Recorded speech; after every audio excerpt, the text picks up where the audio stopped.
too. But he didn't need to die. His art would have been a lot better if he had not been a functional alcoholic, if he'd gotten proper treatment for his mental health issues. One of the medications that he was on made it so that he could taste colors. It was a side effect of one of his medications for depression, and that is why he ate yellow paint. It was not to make him happy, it was because he was mentally ill, and it caused yellow was so beautiful. It caused him food poisoning. It was not good. He probably would have lived a much longer life, had a much more lucrative career if it weren't for that. And it really hurt a lot of people who loved him when he died, which is a shame and not his fault, but if he had not died so young, and if his brother had not taken it upon himself to try to fix his reputation as a crazy person by marketing his work, nothing would have happened. Van Gogh could have finished his career and died in obscurity and never had his work seen if it were not for his rich brother. And two things, right? Like, one, I can't imagine what they made oil paint out of when he was alive. That must have been so fucking toxic. Yeah. Holy shit. Yeah. It's two. I believe there is no, like, what-ifs and speculative shit in history. Like, what happened. But, I mean, if Van Gogh wasn't mentally ill, dude, he might have went on to create 1 million more amazing fucking paintings. That, you know what I mean? Like, if he wasn't experiencing that shit, maybe, I don't know, Kurt Cobain, for example, killing himself, too. Yeah. It's so poetic and beautiful. It's another one I loved in high school. But, yeah, me too. But, like, if he didn't kill himself, who knows the art and music he would have went on to make and the happy memories he would have had. But here's another thing too, and the reason I brought that up in the first place is because, like, financially, if you're not taking care of, like, financially, it can be hard. Like, if you have no money and no food and you're not taking care of yourself and you're not putting money into taking care of yourself, you in effect are making yourself into a mentally ill artist. Yes. Like, if you are hemorrhaging $700 a month that you don't have to pay for a luxury ass studio, like, your fucking mind's gonna be fucked up. Yeah. That's $700 that's not paying for your fucking groceries or your fucking pants or your fucking gas money to go visit your fucking grandma.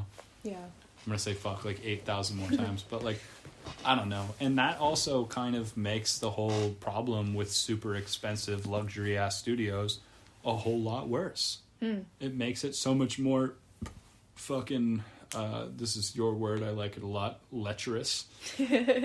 Because, you know, a lot of us feel like if we don't have an art studio, we're not as legitimate. And I remember the first studio I ever got was at a place called the E.T. Wright Building in Rockland, through this collective called Fourth Floor Artists.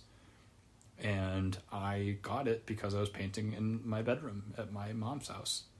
And I felt like a dweeb and like an idiot and like I was illegitimate. Yeah. I had this mentor, my professor and advisor when I was in college, this guy Scott Ketchum. Every single time I would ever run into him, he would ask me if I was still living at my rents or if I had a studio yet. Oof. And that influenced me, obviously, to feel like I probably needed a studio. So I got one, and it made me feel good. And I felt legitimate and proper and like a real artist. And like I had this cool place, and I was a part of a collective that had an open studio twice a year. Whoa. Fucking bullshit. Oh my God, what a horrible place. It was nice. It was a good first studio, but I was so fucking out of place too, because I was me and was in a building filled with old people, old lady fiber artists, jewelry makers, senior citizens, Cape Cod landscape painters. Yeah, dude. Middle class at the very least. Oh my God, my studio neighbor was this couple that would teach children, tutor children.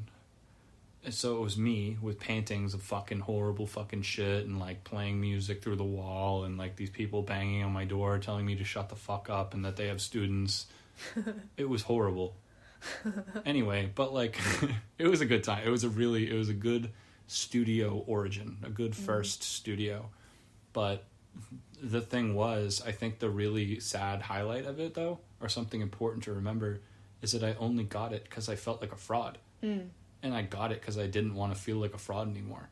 Yeah. And it was nice to be able to do whatever the fuck I wanted in just some weird room, but like, and, you know, hang out and undisturbed. Yeah. You know, my dad, you know, there's so many times where my dad would fucking bang on my door, freaking the fuck out because I used a bunch of fucking paint thinner in my room and everyone could smell it in the house. Because I'm fucking painting with fucking acetone and oil paint and shit. Like a goddamn idiot. Poisoning my fucking siblings and mom and dad. Oh my god. Anyway, but man, it's so funny. I feel like I haven't talked about this shit in so long. But yeah, no, I don't know. Maybe we're like in deep here with this fucking. We are, but I like this topic. I like this topic because I think what I want to flip this from Yeah. a negative lens to a more positive lens. I'm being pretty negative right now, huh? Well, we're talking about things that we tried that sounded good and then went wrong, and I think that's Yeah. how you learn, and I Yeah, don't think that's that's true. necessarily bad, but it's part of the reason why I don't... If you want to go to art school, fuck it, go to art school. I had so many people tell me it was a bad idea. I had people tell me exactly what I just said to you. You should go to Mass Art if you're a low-income artist, so that you can learn just as much from your friends. Yeah, I don't care where you are in the world. Go Yeah. to Mass Art in Literally. Boston. Not Whatever, really. just go there. But I do didn't that. fucking listen, because that's not where I was at in my artistic journey, in my personal development, and my understanding of the world. And sometimes you have to do that. What would I say you should do? Like, what guiding principles should you have, and what positive lessons did I learn from this? I think number one thing that I've learned in the last 5 years, this isn't even just an art lesson, this is just in general, claim the space that you occupy.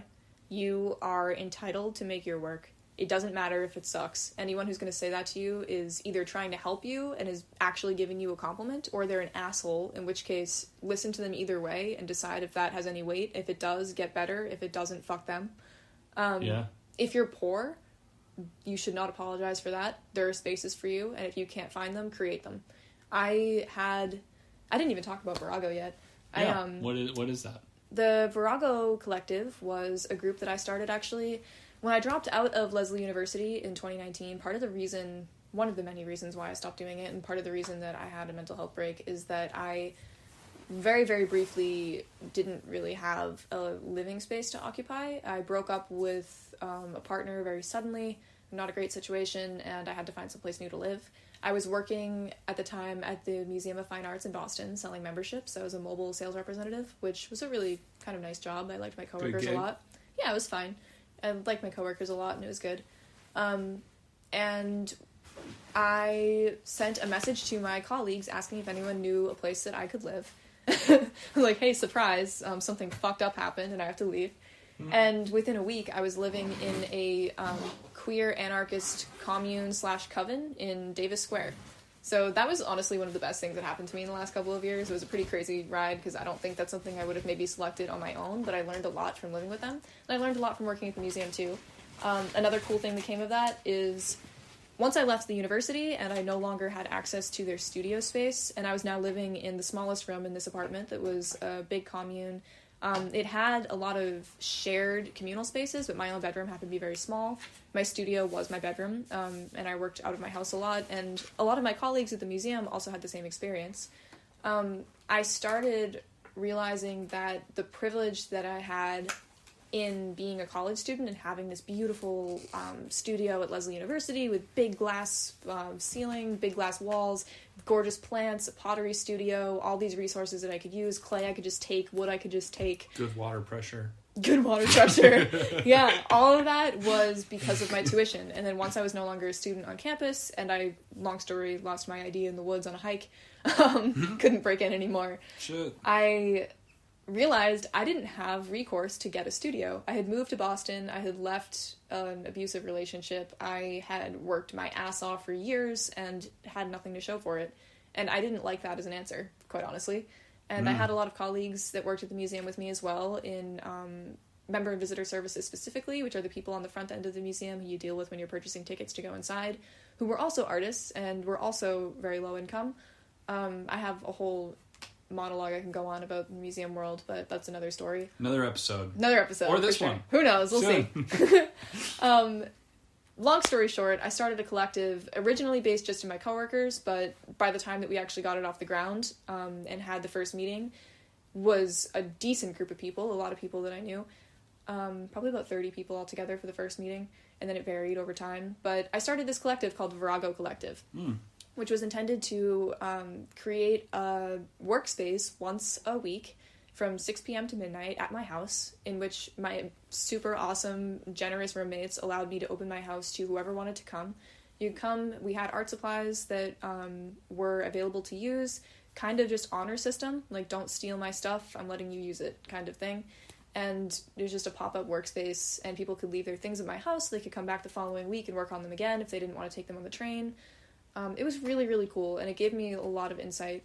It initially started as an affordable working space because of the studio problem and because I became disillusioned with college institutions. But it very, very quickly turned into a place where people who either weren't involved in the arts at all were getting access to free arts education, because we started doing workshops that were taught by us. Like, we were just teaching each other how to do the things that we were skilled at. And we started borrowing academic texts from online. Some of the people that were already in school borrowed books from their libraries and brought them in so everybody could read them. Some people that worked at the museums in the general area, like Museum of Science, for example, gave tickets to people that wanted to go, like, come on a day that I'm working and I can get you in, because you're allowed to have a certain amount of tickets if you're staff.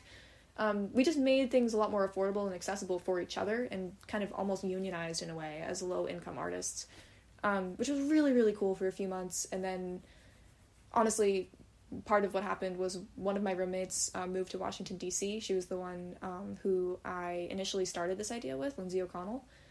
So she wasn't helping me anymore, and then I was still in the middle, honestly, of a mental health crisis, which is the reason why I left school in the first place. So I decided I should probably address that, and this kind of all fell apart, and then quarantine happened, and COVID-19 and all that. Corona. Yeah, but it gave me a lot of cool insight, because I got to hear perspectives from people who were not the people I'd been listening to before. They weren't people who owned galleries, they weren't people who were adjunct professors or full-time professors at college.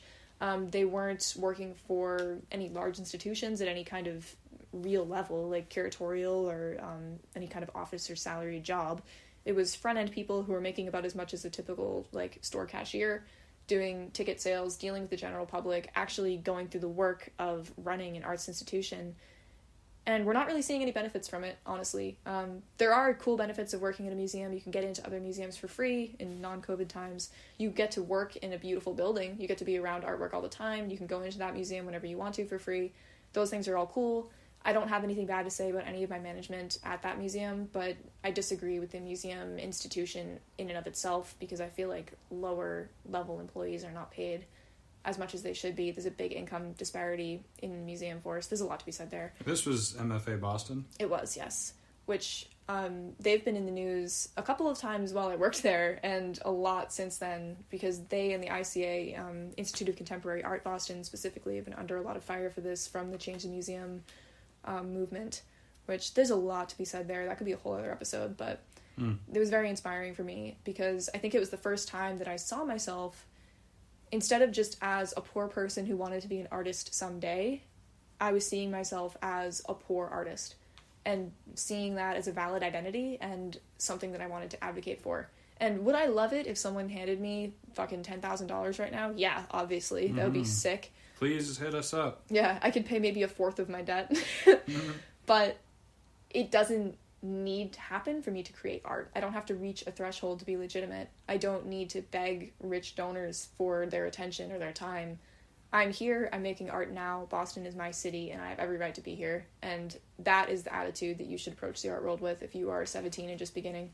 Because whether you decide to go the college route or gallery route or whatever, there will always be someone there that is looking to delegitimize you or to take advantage of you, unfortunately.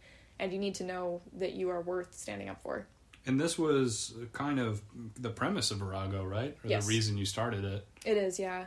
Also, in part, to give sort of more of a platform to artists, the queer artists, femmes. When I first started the group, it was an idea that was born from myself and a couple of my friends. That's why we called it Virago. That's a whole other thing. Virago means fierce warrior woman, and it's kind of a pejorative term, like Old English. But like an old battle axe. Yeah. Gotcha. But I, at the time, hadn't even come to terms with this, but I'm actually non-binary. I'm not even really a woman, I guess. Shout out. Yeah, shout out to non-binary people. But, so I guess that name's a little outdated, but that's what we branded as.